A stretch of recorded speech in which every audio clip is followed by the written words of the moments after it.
Les doy la bienvenida. Muchísimas gracias por estar presentes. Iniciaremos en 2 minutitos. Ya estamos por comenzar, solo estamos dando tiempo a que se conecten. Llegando al llamado.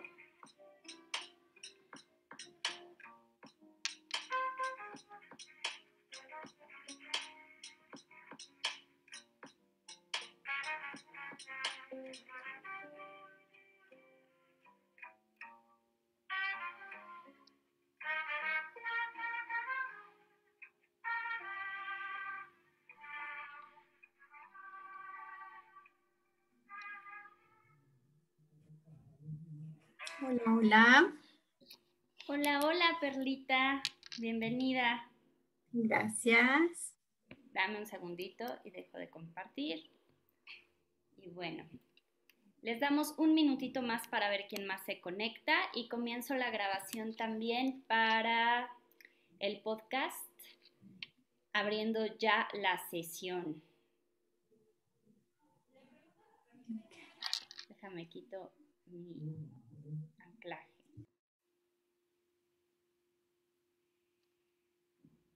Listo.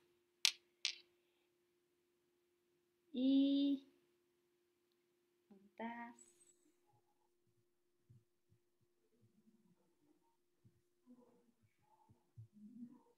Perfecto.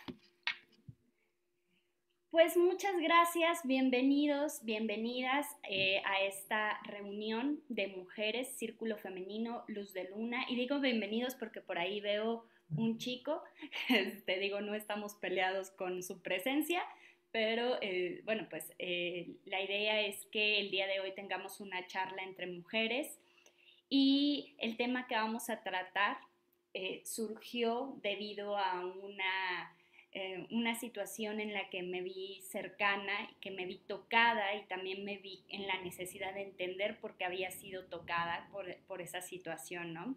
En este proceso de sanar nuestras heridas, entender por qué ciertas circunstancias de la vida social nos llegan a doler como si fuera en nosotros mismos. Y fue el caso de una pequeña a la cual ni siquiera conocí, solamente tuve ahí la capacidad de canalizar con alguna persona que podía apoyar en la situación, y en esta situación esta niña de 10 años llegó a un centro del DIF en Cuautitlán Izcalli después de haber sido diagnosticada con embarazo infantil en un centro también del DIF de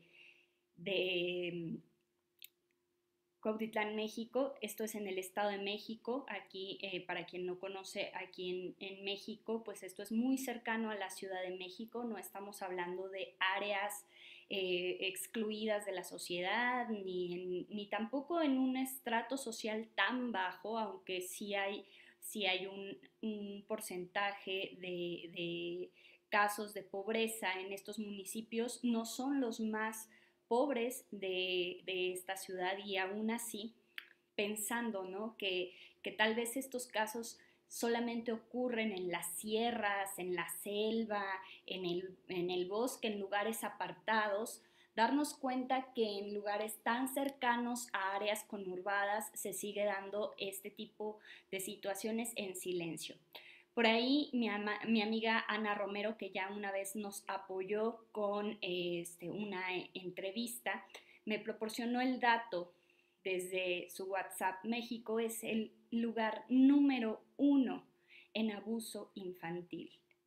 Qué aberración que tengamos el primer lugar en algo tan doloroso y tan estigmatizante para el ser humano, ¿ok? Y bueno, pues precisamente para acompañarnos en el proceso de integrar a esa niña herida que en muchas ocasiones llegó a experimentar algún tipo de abuso sexual durante la infancia, está con nosotros la doctora Perla Pedraza, Perlita, es amiga personal, pero también es una excelente sexóloga. La verdad es una de las mujeres a las que yo más admiro y que además, pues para mí es muy importante que esté acompañándonos hoy porque su perspectiva nos va a ayudar a comprender cómo estas huellas que dejan los abusos sexuales durante la infancia, pues nos acompañan en nuestra vida. Perlita, bienvenida, muchísimas gracias por estar aquí y ahora en Círculo Luz de Luna. Muchas gracias a ti, Luz. Me parece que es importante justamente esto que haces, facilitar espacios en donde se nombre, se hable de lo que sucede, pues justamente para detenerlo. Lo que no se nombra no existe, no se visibiliza. Entonces creo que esto es importante como echarle un vistazo. Es de verdad, me parece que yo no estoy para juzgar por qué somos un país con estos niveles de abuso sexual tan altos, pero me parece que sí estoy pues para colaborar en lo que me es posible para detenerlo. Claro, y mira, bueno, esta historia de esta pequeñita que al final para actualización del caso fue referida a bueno, de entrada se le pidió, se localizó a la médico que diagnosticó su caso de embarazo infantil para que ella hiciese la denuncia a las autoridades pertinentes y al hacer la denuncia se sigue de oficio, aunque los padres o los abuelos en este caso no quisiesen la intervención legal. Es una cuestión que al darse parte médico, el médico tiene la obligación legal de ir y hacer la denuncia. Entonces, ahí, bendito sean, que se logró localizar. La verdad es que sí voy a decirlo muy abierto. No sé, una persona muy cercana a mí, porque también no quiero que le vaya a perjudicar, pero una persona muy cercana a mí hizo todo lo posible por localizar a esta doctora y convencerla de hacer la denuncia. Y es increíble desde ahí, Perla, no me vas a dejar mentir, que tengas que convencer a un médico de ejercer su obligación ética. Esa es la parte que me choqueó, ¿sabes? Lo que pasa es que en ese caso sí es claro que hay hay un desconocimiento de la parte legal, porque es una responsabilidad ética, valga ilegal, hacer la denuncia cuando como profesionales de la salud recibimos a una persona que está viviendo abuso sexual Sí, o violación. y además me decían que esto es el médico que no lo hace, lo que está haciendo es ser cómplice Cómplice, de delito. Entonces, claro. fíjate que falta de conocimiento. Y ahora voy al punto. En nuestro país, por sistema cultural, también por creencias, por incluso, me voy a ir más profundo, pero incluso desde la raíz de la propia colonia, del propio sentimiento del mexicano, de la humillación, de la violación de sus raíces, me da la sensación que desde ahí viene el que las familias van perpetuando el normalizar y callar este tipo de abusos, porque vienen de la familia, ¿no? Claro. En este caso, llegó a localizar, a entender que podría ser uno de los primos o uno o dos de los tíos los involucrados, y la niña fue referida al centro La Raza porque al tener 5 meses de embarazo no pueden proceder de ninguna otra manera y es un embarazo de alto riesgo. Entonces es, está en peligro la vida de la niña, ¿no? Claro. Porque volvemos al punto, porque tiene 10 años. Y entonces quiero recordar, y digo recordar porque también yo me puse a pensar, por qué me pegó tanto, ¿no? Y la verdad es que sí, puedo reconocer que durante mi infancia viví una sexualización muy, muy temprana por un abuso sexual que ni siquiera vino de parte de un hombre, fue una chica, ¿no? Y entonces hoy me pongo a pensar, porque yo lo había visto como algo normal. Les pedimos que entren con el micrófono apagado, por favor, para hacer más fácil nuestra plática. Te decía, y bueno, pues en esta circunstancia dije, ¿por qué me está pegando tanto, no? Entonces yo me fui a luz de pequeñita, en donde la realidad es que esa niña puede sentir placer por aquello que está experimentando con esta interacción sexual que se está teniendo. Esta niña tiene un cuerpo y al tener un cuerpo, ese cuerpo siente porque tiene 5 sentidos, porque tiene un clítoris, porque tiene todas las funciones de un cuerpo de cualquier ser humano, ¿ok? Pero ¿qué pasa con esa niña que se siente culpable por sentir ese placer y que crece experimentando la culpa del sentir placer por el abuso, ¿sabes? Y entonces también en este punto, el decir que esta niña de 10 años a la que me hizo referencia a esta situación, fue señalada por su propia abuela como que pues es que ella lo fue a buscar, ella fue la que lo estuvo buscando y ella lo incitó cuando tiene 10 años, ¿ok? Ujú. Esa es la situación. Entonces, platícame un poquito desde el punto de vista tuyo, que, más bien desde tu punto de vista profesional, ¿cómo es esta situación de erotización del menor y las consecuencias de la culpa en ese menor? Okay. La experiencia del abuso sexual y o violación en menores tiene un entramado muy, muy complejo, porque depende de un montón de variables. Pero en general, como bien dices, Espérame, Perlita. Perlita, te perdí, dame un segundo. Ahí ya. Sí, el otro. El otro.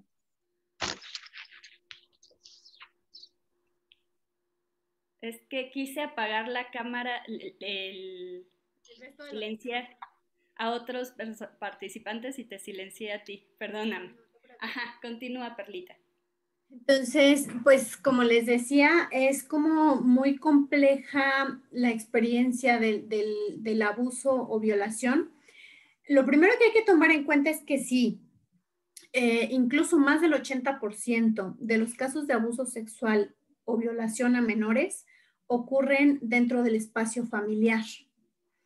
Esto es gravísimo, gravísimo, porque de entrada, y otro dato que es muy importante, la mayoría también o sea, de ese más de 80%, la mayoría son varones, los abusadores heterosexuales. Ese dato es importante. Al final, parece que en nuestra construcción social hemos legitimado el poder que los hombres heterosexuales tienen sobre la sociedad, estas prerrogativas que tienen sobre las mujeres, una posición de privilegio, que entonces, bueno, pues no nos vamos tan lejos, ¿no? Lo que pasa es que al final tenemos también como imagen social, y de hecho también en muchas religiones se tiene idea de que la cabeza de una familia es el hombre. Y si la cabeza de una familia es el hombre, entonces es responsabilidad del hombre como proteger, castigar, vigilar, es propietario de la familia. Entonces, esto le permite un poder que tendría que legítimamente ser utilizado para la protección justamente, pero que en la mayoría de los casos, o bueno, especialmente hablemos en el caso específico del abuso sexual, pues claramente no está haciendo el rol de protección, está haciendo un rol como tal de abuso. Ahora, corporalmente, ¿qué ocurre? Esto es importante, Lucy, esta pregunta que haces, porque Luz, pasa mucho que justo el cuerpo de una niña y de un niño están diseñados para sentir.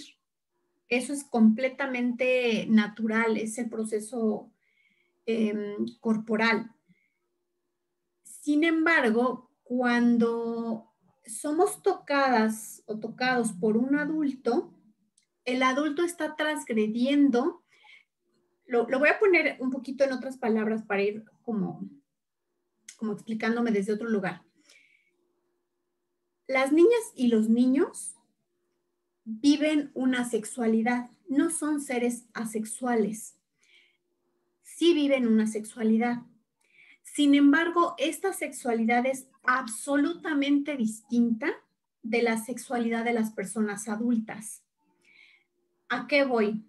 Por ejemplo, en los kinder escuchamos con mucha frecuencia historias de niños jugando a la casita, niñas jugando al doctor, jugando como todos estos roles que les permiten explorar la corporalidad.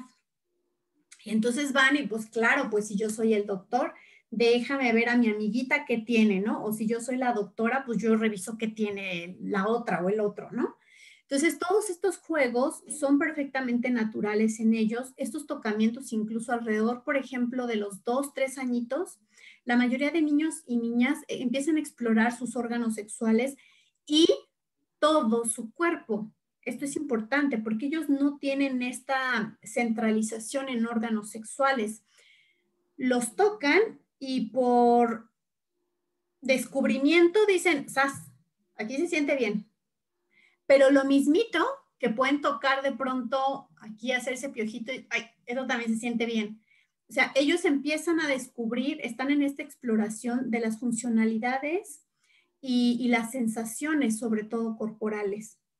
Entonces, cuando ellos van en este proceso, ellos y ellas van en este proceso natural, entre coetáneos, entre niñas y niños de la misma edad, eso es muy importante, que sean de la misma edad también. Entonces, hay un acompañamiento en el descubrir de estas sexualidades. Entonces, van creciendo y hay edades en donde se centran, por ejemplo, ya en roles como más de jugueteo brusco, alrededor, por ejemplo, de los 8, 9 añitos, como que empiezan a sentir penita de acercarse al otro género. Entonces lo hacen bruscamente, como, vamos a jugar cebollitas. La mayoría creo que de aquí jugamos cebollitas. Creo que ya no existen esos juegos, no sé, habrá otros, ¿no? En donde los tocamientos son bruscos. Es como, sí te toco, pero si estamos jugando, por ejemplo, a las correteadas, te toco, pero te empujo. O sea, es duro, muy suavecito, ¿no? O sea, es como, pero sigue siendo un descubrimiento sexual, pero con otras connotaciones también ya sociales. Entonces, pero van en ese ritmo. ¿Qué pasa cuando una persona adulta entonces toca el cuerpo de un niño o niña? Altera por completo ese proceso natural, porque el adulto, la persona adulta, tiene algo que se llama experiencia. que la sexualidad de una persona adulta de ninguna manera, o sea, desde lo psíquico, lo físico, lo cognitivo es muy importante también, son completamente diferentes. Y entonces, desde ese lugar, por supuesto, la persona adulta siempre tendrá otros referentes vivenciales respecto a la sexualidad. Y entonces, cuando viene y toca, en este caso lo voy a poner en femenino, no porque no exista el abuso sexual a niños, sino porque las estadísticas están referidas de una manera exponencial. sí, hacia las niñas mujeres. Entonces, lo voy a poner en femenino. Entonces, la niña en esta situación se queda como en un limbo porque cuando un adulto toca el cuerpo de una niña, entonces la niña pierde contexto para jugar con coetáneos. Sus compañeritos del kinder van a decir, o sea, se siente algo raro, como, o de la primaria, por decirlo de alguna manera, ¿no? La etapa que esté. Es como los juegos que la niña va a querer llevar, que son los juegos, estos que le hacen ver como juegos, no son juegos, que es las experiencias eróticas y sexuales que le practica el abusador, entonces los lleva en una sexualidad, digamos, alterada a la escuelita. Entonces empieza a ser rechazada porque es como ella misma sabe que ya no cabe con estas experiencias sexuales y eróticas, que es como, o sea, ya empieza así como a vivirse de una manera diferente. Entonces la niña pierde la posibilidad de la cercanía con gente de su misma edad para vivenciar la sexualidad, pero de antemano sabe que tampoco es plenamente una persona adulta y no puede acceder tampoco a vivir las experiencias eróticas con esa persona que le está abusando en el mismo nivel de poder. Ella sabe que no es así, ella sabe que la otra persona tiene un nivel de poder distinto completamente. Esto naturalmente, como les decía, porque las personas adultas en general deberíamos estar para proteger a las infancias. Entonces, y eso también conlleva poder.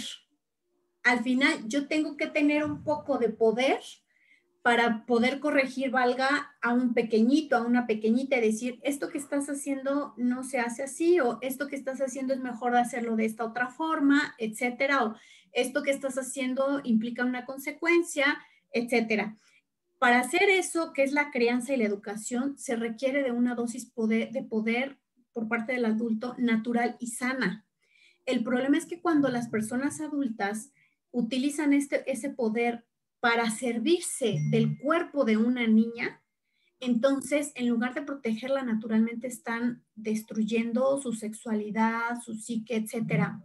Y también algo importante, ¿qué papel tiene la vergüenza en todo esto?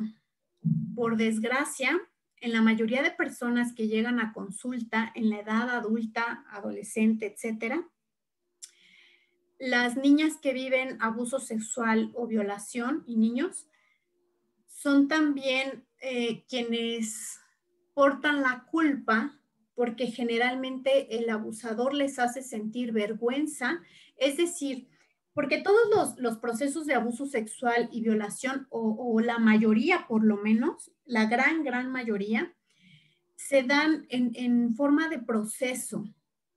Es como, sobre todo entendiendo que la mayoría se dan en el nivel familiar, primero se entiende que hay un lazo familiar, que hay un lazo de cariño con esa persona. Claro. Y entonces esa persona se vale de ese lazo para ir acercándose. Entonces, como proceso, lo primero es, por supuesto, como, ay, qué bonita estás, oye, sabes que yo te quiero mucho, como estas partes que tienen que ver con el cariño natural entre familias, etcétera. Posteriormente empieza como a ver de manera muy ligera estos tocamientos como si fueran accidentales, aunque al inicio caricias, hacia un menor. Digamos, caricias aceptables, caricias válidas, etc. Y poco a poco empiezan a irse al lugar de las caricias que ya no son cómodas. Y las niñas y los niños lo saben, pero empiezan a sentirse confundidas, porque es como, esto no es cómodo, no sé si sea correcto, pero es mi padrastro que me quiere, o es mi tío que me quiere, o es mi primo que me quiere, estamos jugando. Y generalmente, por supuesto, la persona que abusa utiliza las palabras de justo, esto es un juego, estamos jugando. Y entonces empieza como a volverse confuso para las niñas y los niños entender qué es lo que está pasando. Su capacidad cognitiva y psíquica no lo puede claramente como definir. Entonces se empiezan a acercar hasta que de pronto existe el primer tocamiento que ya rebasa el límite y que la niña o el niño lo viven como, oh, esto sé que no se hace. En alguna parte de mí sé que esto no está bien. Y justamente el cuerpo responde generalmente a estos tocamientos, estos acercamientos eróticos, porque el cuerpo está diseñado para eso. Sin embargo, está esta parte de, o sea, es como algo que se siente bien, pero esto no está bien, pero es de una persona que me quiere, pero estoy segura de que no está bien. ¿Qué hago con esto? Y si estamos hablando de una niña, de un niño, no saben en dónde colocar estas como confusiones. Entonces, el abusador empieza poco a poco a acercarse, así de manera, híjole, de verdad que de puntitas, hasta que logra ya después hacer procesos casi de ritual. O sea, hay experiencias, hay personas que narran experiencias de abuso con unos rituales impresionantes en el sentido de niños que dicen, yo sabía cuando mi tío traía la ropa tal que iba a suceder. O yo sabía cuando era viernes y mi mamá se iba a ir a hacer tal cosa, a trabajar o lo que sea, que iba a suceder. O mi mamá siempre se iba a recoger las tandas y sabía que iba a suceder. Se vuelven como rituales, como algo que lleva todo un procedimiento. Entonces, esto deja a las niñas y niños sin ninguna capacidad como de protección. Es muy difícil porque de verdad quedan en un estado de gran confusión acerca de lo que está pasando. Entonces, como les digo, es como, y además, aquí empieza a utilizar también, aquí también es importante, la persona que abusa generalmente usa palabras como, tú no puedes decir esto porque me puedes dañar si lo dices. Tú no me quieres lastimar, tú me amas. Exacto. Y aprovecha, ¿no? A ti te gusta, ¿no? Y es Ajá. que a ti te gusta. Y desde ahí van implantando esta parte de la culpa y el hacer sentir que como ella le está gustando, entonces a los 10 años, con su cerebro y su hipocampo todavía sin desarrollar, están asumiendo los desgraciados, perdón que lo diga así, pero es que son unos desgraciados, que una niña de 10 años está aceptando que hagan ese tipo de actitudes, ¿no? Y estoy diciendo 10 años porque es el referente que tengo ahorita, reciente, porque me Claro, estoy choqueada, ¿no? Por esta situación. Pero es que es a los 5, es a los 13, es a los 14 también, porque vamos a decir que una niña de 14 años sigue siendo una niña. claro. O sea, el que ya sea una persona menstruante no quiere decir que ya tenga todas las facultades de la adultez. Y es por eso que hay una edad específica para ser adultos, porque hay un proceso neurológico que tiene que llevar a cabo el menor para que su cerebro desarrolle todas las facultades que tiene un adulto. Entonces, 14, 16 años sigue siendo una niña. Claro. ¿No? Que tendría que vivir la experiencia de sus primeros tocamientos, de sus primeros besos, de sus primeras experiencias con una persona de su edad. en el mismo, con el mismo nivel de poder, con el mismo nivel de experiencia, con el mismo nivel de todo. Y entonces, no, el adulto viene y usa el cuerpo de esta niña. Entonces, y claro, a través de estos mensajes que platicábamos, al final es como logra instalar la culpa en ella. Es que esto te gusta, es que tú eres una, porque empieza, claro, cuando ya va más avanzado en el proceso, empieza a usar palabras como es que eres sucia, porque esto te gusta. Empieza a situar el abusador, la vergüenza la coloca completamente en las manos de la niña. Y él suelta todo sentido de Eres culpa y de una vergüenza. puta. Y también se los dicen, es que tú eres Claro, una puta porque te encanta, ¿no? claro. Y Entonces, entonces, ¿cómo? Ahora vamos al tema que nos compete. ¿Cómo crece esta niña?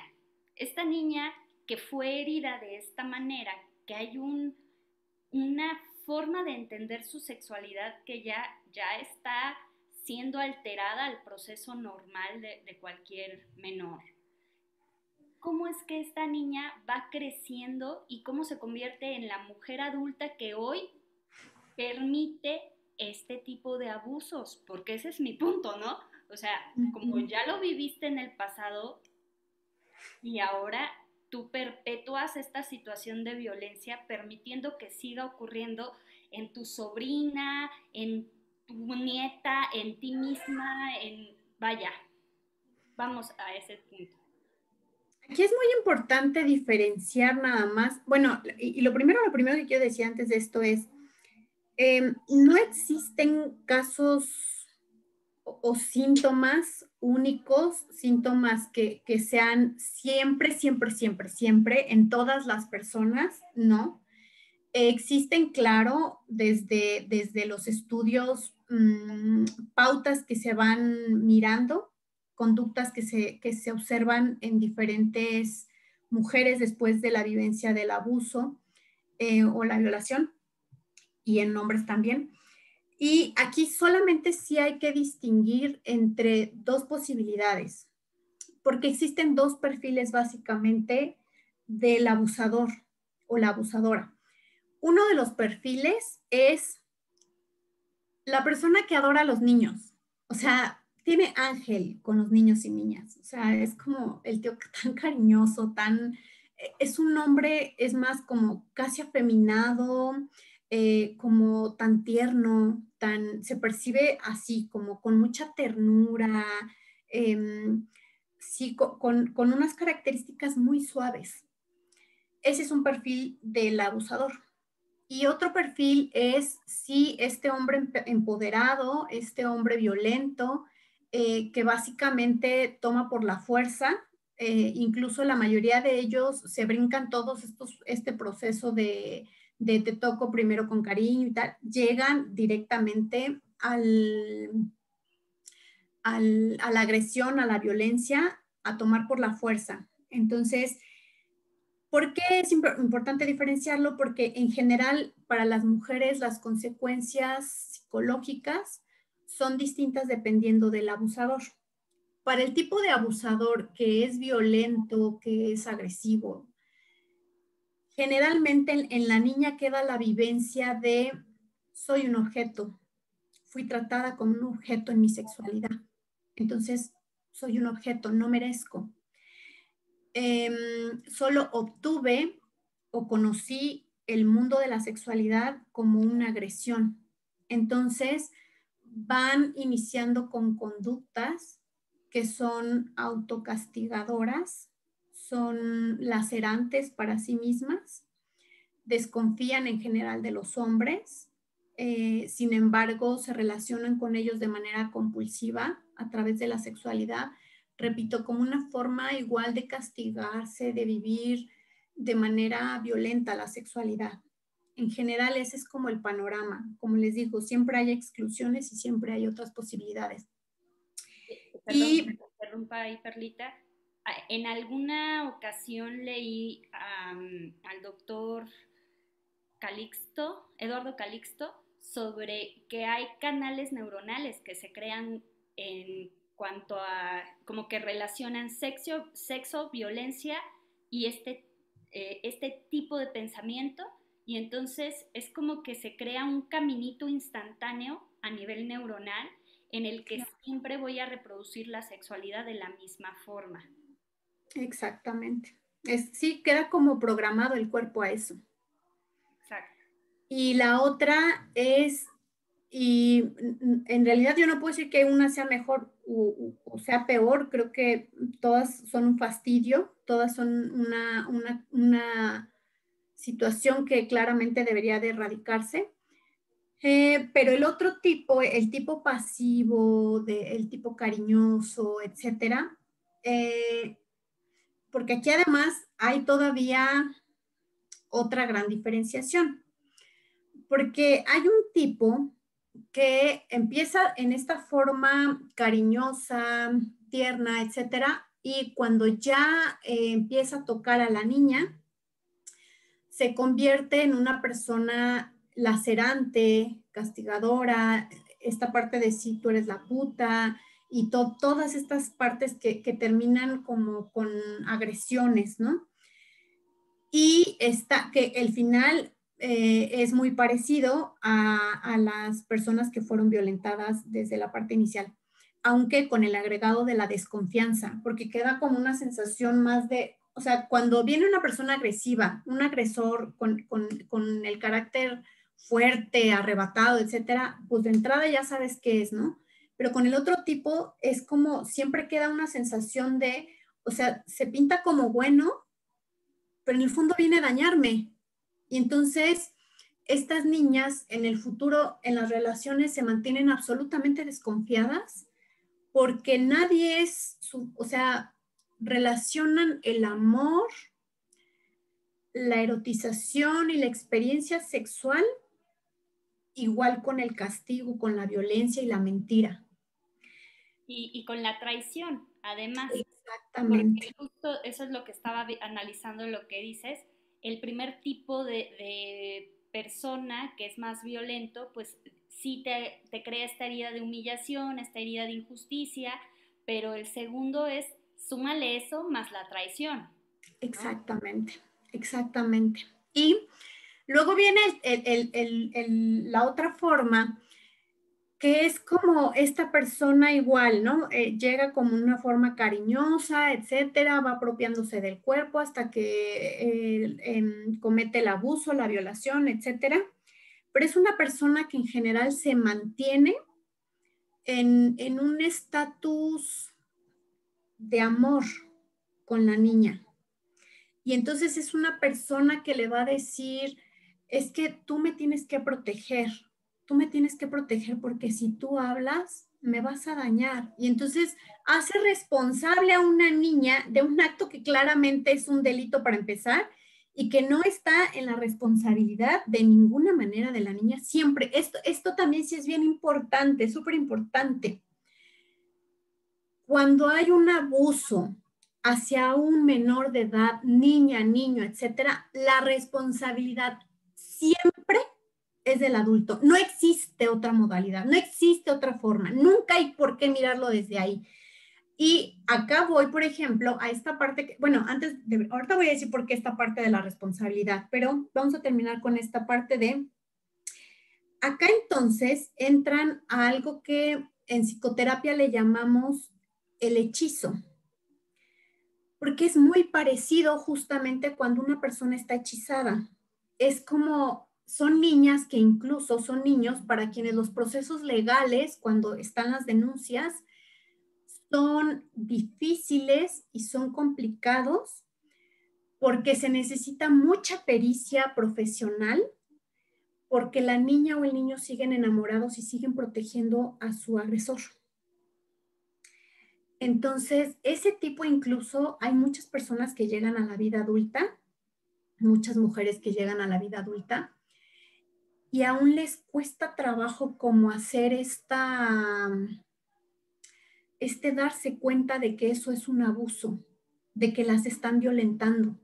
Porque como fue todo tan dulce, tan cariñoso, tan tierno, es como, o sea, sí hay una parte muy, muy, muy en el fondo que sabe que esto no es algo propio, pero se pierden como en el, pero yo lo quiero porque me trataba muy bonito. Y es que muchas veces puede ser el caso de mujeres cuyo entorno familiar, la relación con la mamá o la relación con el papá, etcétera, no son sanas, no son relaciones de cariño, no son relaciones de amor, y entonces se pierden en esta relación que es dañina en realidad, de esta relación que es abusiva. Claro. Entonces, en este tipo es más complejo, por ejemplo, el proceso de terapia, porque claro, primero hay que sacar a la niña o al niño del hechizo. Okay. Y una vez que les sacamos del hechizo, entonces sí, como a restaurar, porque aquí viene una cosa difícil, que cuando se restaura el tema del hechizo, claro, quien sale de ahí es para darse cuenta de lo gravemente que ha sido usada, que ha sido violentada. Y ese proceso también va a doler. Claro. Entonces, es de verdad terrible cuando un abusador, una persona que abusa del cuerpo de una niña, de un niño, porque no saben el nivel de daño, todo lo que trastoca cognitivamente, corporalmente, etcétera. O sea, es terrible. Y a la otra que preguntabas, Luz, de qué pasa que estas niñas crecen y después perpetúan estos, y bueno, no solo las niñas en realidad, porque estos son como lealtades familiares, en donde en realidad cada persona cumple un rol, cumple una función dentro de este circo de repetir el abuso. Claro. Y, por ejemplo, mujeres, madres, no voy a estigmatizar a las madres, solo voy a hablar del caso de las madres y después de los padres. Las madres, por ejemplo, en muchos casos es justamente como no veo, no escucho, aquí no está pasando eso. En Claro. la mayoría de los Y las casos. abuelas, ¿no? Quien cumpla esa función femenina Ujú. en porque está la otra situación de esta abuela es que le vas a arruinar la vida. ¿A quién? Claro, A él, a él. No, no están pensando en la niña afectada, porque a ella, pues por puta se lo buscó, ¿no? Ese es lo que, el pensamiento de este tipo de personas. Y después es, le vas a arruinar la vida a él, pobre, no se merece que le hagas esto, porque además, muchos de los casos, no fue el caso de esta niña, pero lo llegué a pensar, ¿por qué caramba no quiere denunciar la abuela? O sea, en qué cabeza cabe? Dije, ¿acaso será que sabe quién es el abusador y hay un beneficio que tiene? Ya sea que le dé dinero, que sea quien la mantenga, y entonces al denunciar va a perder ese beneficio y prefiere que se muera la nieta o prefiere que haya un nieto, hijo del sobrino, del primo, del hermano, a tener que aguantar el no tener los beneficios que tiene por esta persona. y eso hablando de beneficios económicos, pero en los sistemas familiares, familiares Luz, también pasa que la mamá mira cuando por fin, bueno, y digo cuando por fin, híjole, no voy a decir, porque creo que esto sería muy, muy atrevido de mi parte, pero no voy a decir, no puedo decir que todas las mamás saben cuando están abusando, violando de sus hijas, pero sí puedo decir que casi todas sí.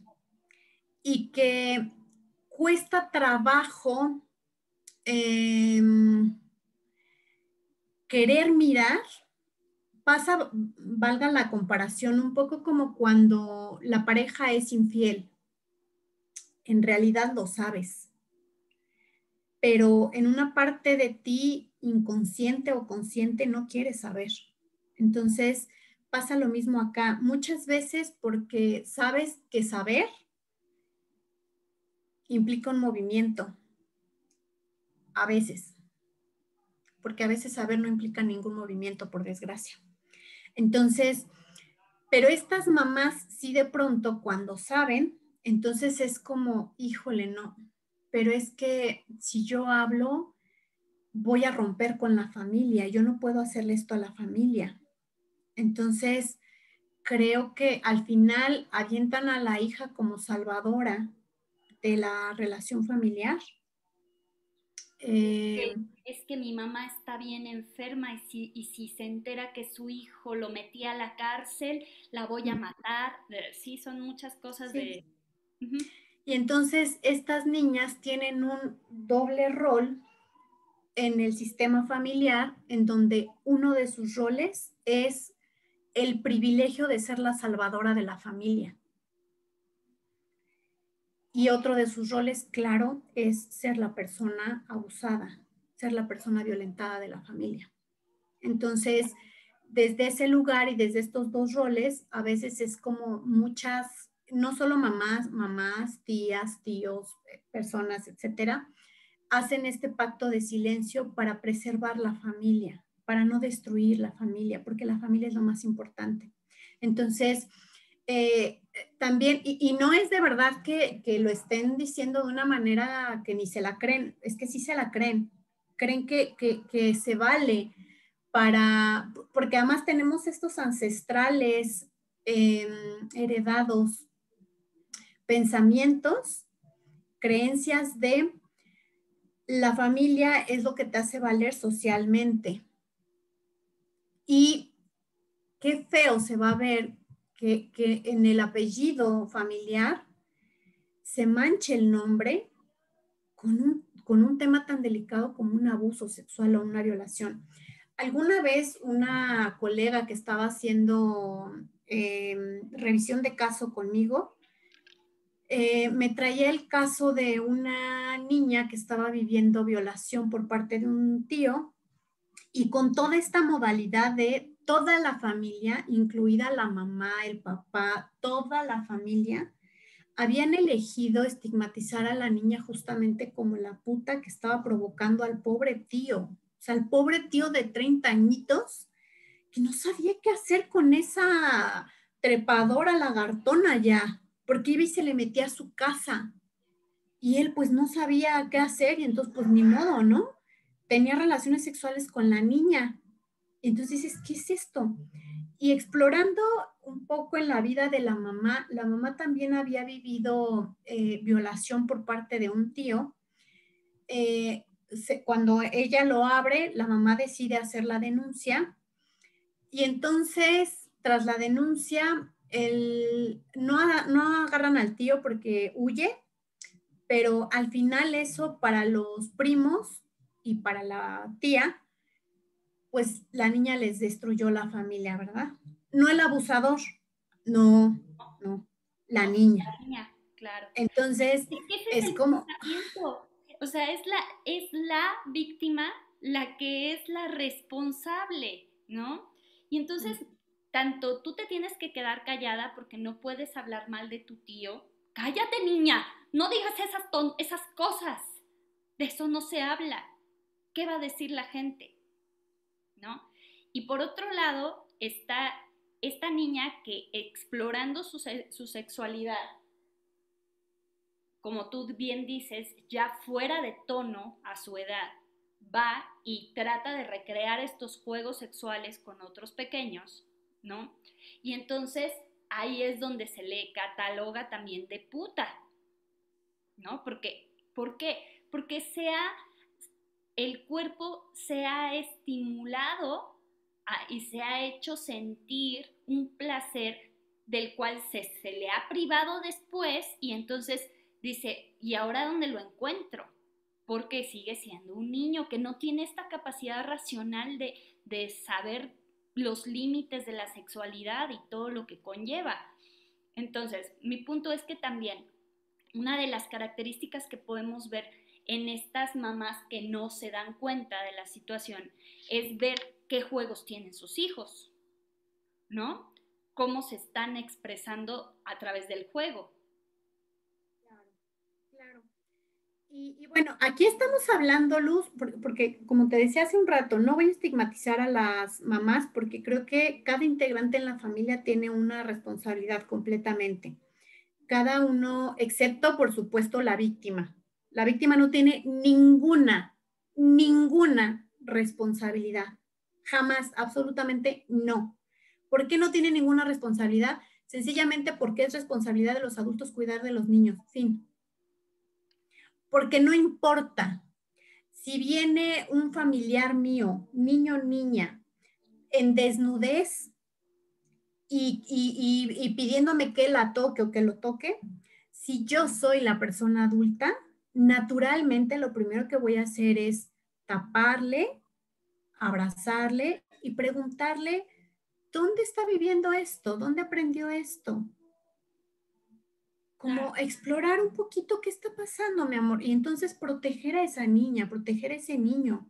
Claro, porque Eso es es porque, como lo que platicábamos antes cuando te hablé así chillando, güey, estoy indignada por esta situación. Tú me dijiste, sí, una situación de una niña que ella fue a buscar al tío o al primo, no sé, y entonces, como ella lo fue a buscar, entonces ella es la mini prostituta, ¿no? Y al ser menor de edad, darnos cuenta, ¿no? Que aunque ella sea la que esté buscando el contacto sexual, solamente es una llamada de atención del abuso que está sufriendo esa menor o ese menor, porque puede ser también un niño. pero me parece, Luz, que todas estas cosas son complicadas, o no complicadas, son complejas, porque también es importante que, que los papás y las mamás conozcamos cuál es el desarrollo psicosexual normal de nuestras niñas y niños. Porque también podemos confundirnos, o sea, también puede pasar que de pronto encontremos a nuestros chiquitos de 5 años dándose un beso y como de, no, pero ¿por qué? ¿Dónde han visto eso? Dices, espérame, o sea, son juegos de ¿Dónde no? roles. ¿En dónde Claro, no? claro. O en estas exploraciones, etcétera. Y solamente hay que cuidar, o justo cuando los encontramos que jugando al doctorcito y entonces ya tienen los calzoncitos abajo, el niño, la niña, etcétera. Y es como, ok, vamos a sentarnos, vamos a platicar, estos son juegos, y también observar, porque generalmente las niñas y los niños que no están siendo alterados psicosexualmente, hacen juegos sexuales, sí, y muchos otros juegos.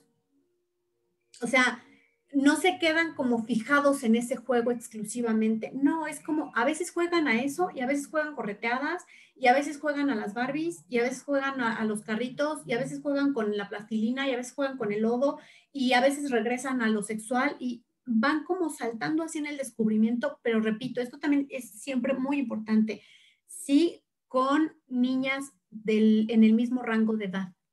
Porque esto sí es, o sea, siempre, siempre en niñas y niños es el desarrollo cognitivo, y si nosotras nos ubicamos más o menos quiénes estábamos siendo cuando teníamos 3 años o cuando teníamos 10, éramos dos personas completamente diferentes a los 5 que a los 10. Nuestra capacidad y nuestra maduración neurológica, nuestra maduración cognitiva, psicológica, naturalmente ha cambiado. Claro. Entonces, desde ese lugar, una niña o niño de 5 años no es sano que juegue, que haga estos intercambios de juegos sexuales con una niña de 10 años o de 12. Claro. Porque sí hay una diferencia experiencial. Y en ese caso, sí nos está hablando de una llamada de atención en cualquiera de los dos pequeños que está sufriendo una alteración en su sexualidad.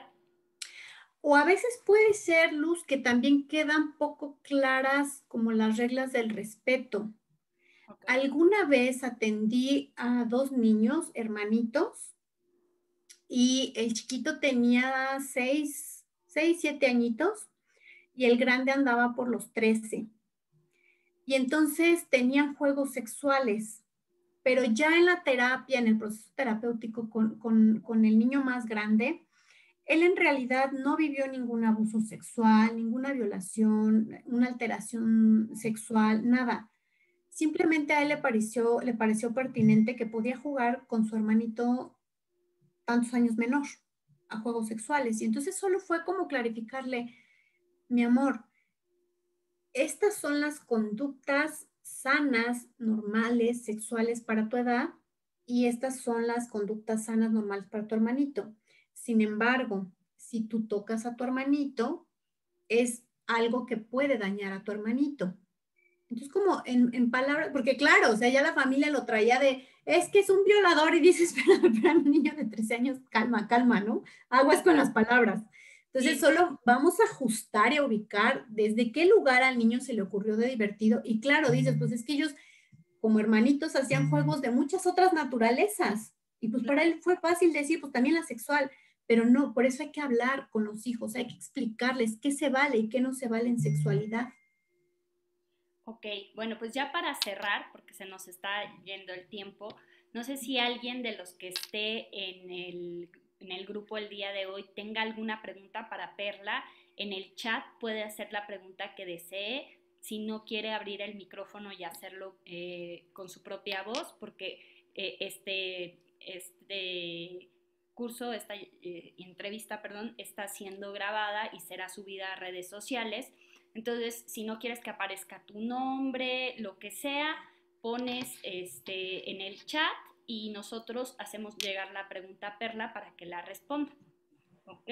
Y mientras se animan a escribir ahí algún caso o alguna duda que tengan, pues mira, pues antes que nada yo quiero agradecerte, Perlita, por el tiempo que nos estás regalando para hacer esta labor social y quisiera abrir este espacio que es Luz de Luna, es un círculo femenino y si bien pues es para mujeres, es un grupo en Facebook que aparece como privado, pero que está abierto a toda mujer que necesite un espacio de expresión. Entonces, esta invitación a Luz de Luna desde el grupo de Facebook y también a través de las plataformas como serán YouTube, como serán Spotify, que vamos a subir el podcast de esta entrevista, pues invitarlos también a participar una vez al mes. Estamos haciendo este tipo de charlas. Por ahí en Facebook pueden encontrar la charla que tuvimos con la licenciada Dulce Guerrero para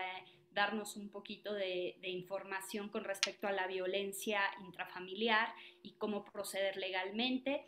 Por ahí también la licenciada Ana Romero también nos apoyó con una entrevista desde el Centro de Atención a Víctimas de Violencia y bueno, pues por ahí el crear comunidad en los casos de violencia, en los casos de, pues lamentablemente es que vivimos en un país muy violento, ¿ok?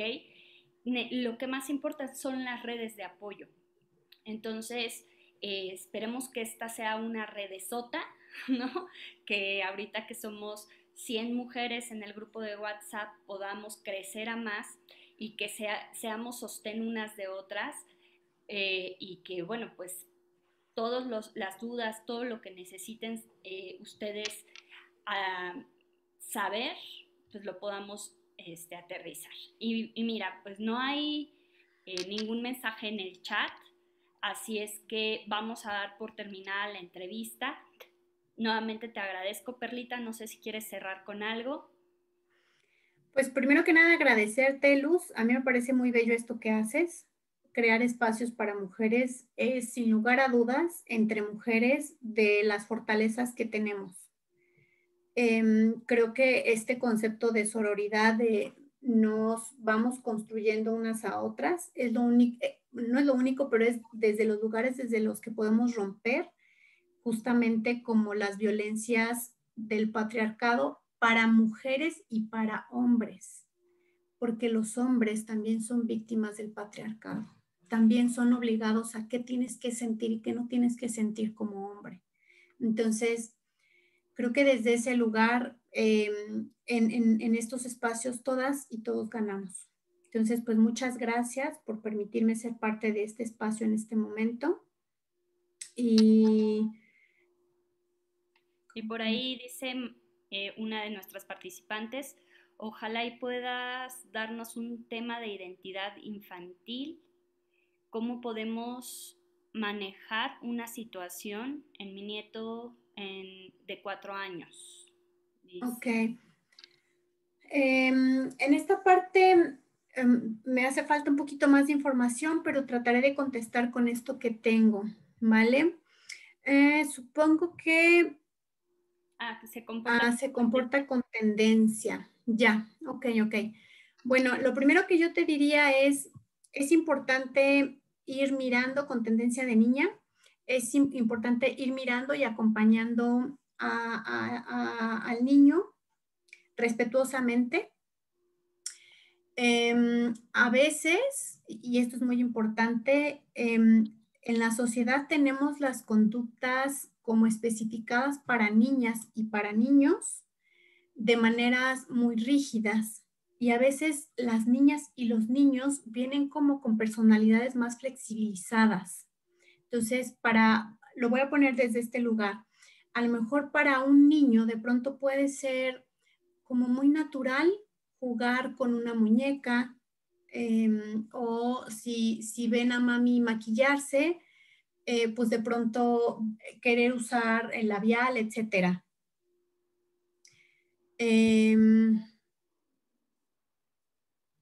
Ok,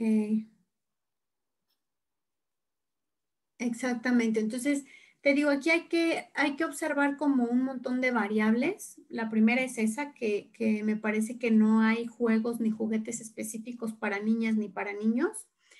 Y lo siguiente, claro, es si esta situación se alarga mientras va creciendo, si esto se va haciendo muy intenso, pero especialmente, y esto es como muy importante, si en algún momento el niño refiere que se siente que es una niña, que esto sí es diferente o sea, si yo tengo un niño y juega con muñecas y juega con mis maquillajes, eso es esperable, eso puede suceder. O si tengo una niña que le gustan los balones, trepar árboles, los carritos, etcétera, eso también puede suceder. O sea, sencillamente, pues hay preferencias de juegos y listo. Pero si ya mi niña o mi niño me expresan abiertamente, en este caso que es niño, si dice, es que yo soy una niña y en algún momento me tienen que poner mis vestidos y en algún momento tengo que usar un nombre de niña porque yo soy una niña, si expresa abiertamente ser una niña, entonces posiblemente sí estemos hablando de una situación que ahora se le nombra como transexualidad o transgenerismo. Pero eso es importante como no apresurarnos, no hacer un diagnóstico precipitado, sino ir observando, ir observando. Sí, dice que sí se lo dijo alguna vez a su hermana, Ajá, que le dijo ok, que jugara como niño y volteó y él respondió, ya. yo soy una niña. Ok, en ese caso sí ya sugiero que se acerquen con una persona sexóloga, sexólogo. No es una patología de ninguna manera. Es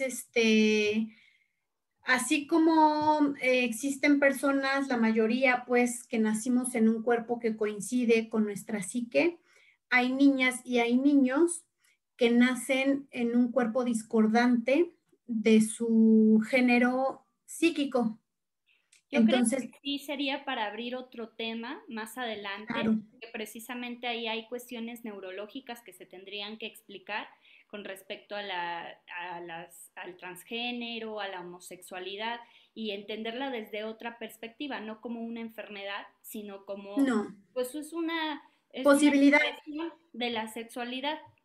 exactamente, es una variabilidad, así como hay muchos colores, hay muchos sabores, en las expresiones sexuales hay muchas formas también. Ok, voy a leer la siguiente. Otra de nuestras participantes dice, cómo nosotras las mujeres debemos educar a nuestras generaciones que son madres, somos tías, para evitar que esta sociedad siga declinando. En lo personal, a mí me da miedo tener hijos porque soy una mujer que se quede no soy una mujer que se quede en casa y al final uno decide no tener hijos por miedo a salir de casa a trabajar y el cuidado del hijo que se quede en manos ajenas. Muy interesante, muy Claro. interesante esta pregunta. Insisto, creo que va a ser tema, ven como si tienen cosas interesantes para preguntar y para abordar en estas charlas. Sí, exacto, son temas en las que nos da miedo hablar. Me gustaría, yo creo que para el otro mes, vamos a hacer un espacio para hablar sobre homosexualidad. Después por ahí tengo también un tema pendiente con el aborto y bueno, pues precisamente ahí podríamos hablar un poco de cómo como mujeres a veces nos vemos obligadas a escoger entre nuestra carrera y nuestro, se supone, rol como mujeres para ser madres, ¿no? Entonces, estás muy invitada, Perlita. Bienvenida a Luz de Luna y a esta comunidad. Y bueno, pues vamos a dar por terminada la charla del día de hoy. Les agradezco sus participaciones porque nos abren al debate. Muchísimas gracias por conectarse, por invitar a las personas que ustedes consideraban que estaban abiertas a esta información. Y pues les pido que compartan, voy a ir a subir esta información a mis redes sociales y compártanla para que llegue a más personas y seamos mujeres y personas informadas. La información es lo más poderoso que tenemos. Muchísimas gracias, Perlita. Te amo con todo mi corazón, con todo mi ser. Muchas gracias a ti. Qué bello espacio. Aquí estaremos cada que sea posible, ¿vale? Gracias a las chicas que dieron su participación y nos vemos en la siguiente. Hasta la próxima. Gracias. Besitos. Bye. Muchas gracias.